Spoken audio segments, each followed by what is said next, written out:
Mari, saya Berjalan Alfiansa. Di sini saya akan menjelaskan tentang beberapa kutipan yang memperlihatkan perilaku ketidakadilan gender kepada tokoh utama perempuan dalam novel Night of the Darkness.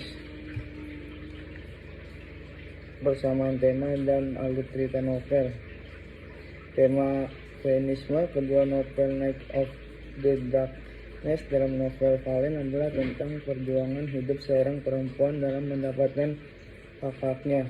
Novel tersebut mengisahkan perjuangan hidup tokoh utama dalam menghadapi kerasnya kehidupan. Mereka sama-sama berjuang untuk mendapatkan hak dan keadilan yang sama seperti kaum laki-laki.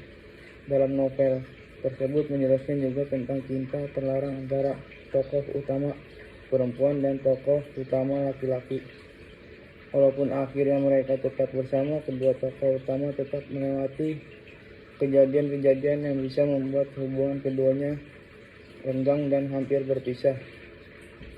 Dalam alur cerita novel Night of the Darkness dan novel Valen, kedua tokoh utama dikisahkan mereka tidak punya pilihan untuk melakukan sesuatu sesuai apa yang mereka mau dan inginkan karena terhalang oleh gender mereka yang membuat mereka merasa terbatasi untuk melakukan sesuatu, dan juga mereka harus mau mengalah agar bisa berjalan dengan semestinya walaupun keinginan mereka tidak tercapai dan terpenuhi.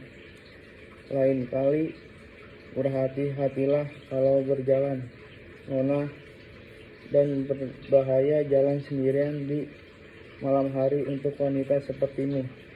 Kutipan di atas adalah salah satu larangan untuk terjadi dalam novel Night of the Darkness, di mana menjelaskan bahwa perempuan tidak boleh berjalan pada malam hari.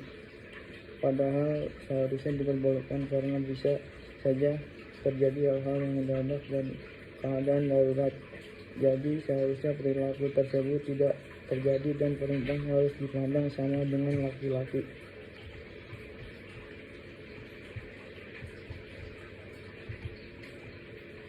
Percayalah padaku jika kau memberitahu bahwa wajah cinta pada Daniel adalah ide yang sangat buruk. Dalam kutipan di atas menjelaskan bahwa tokoh utama perempuan dalam novel Valen dilarang memilih dan menentukan orang yang dia suka. Padahal siapa saja boleh menyukai siapapun asal dalam batas wajar dan tidak berlebihan atau obsesi. Maka kejadian ini seharusnya tidak terjadi dan seharusnya para wanita diperlakukan sama dan sejajar.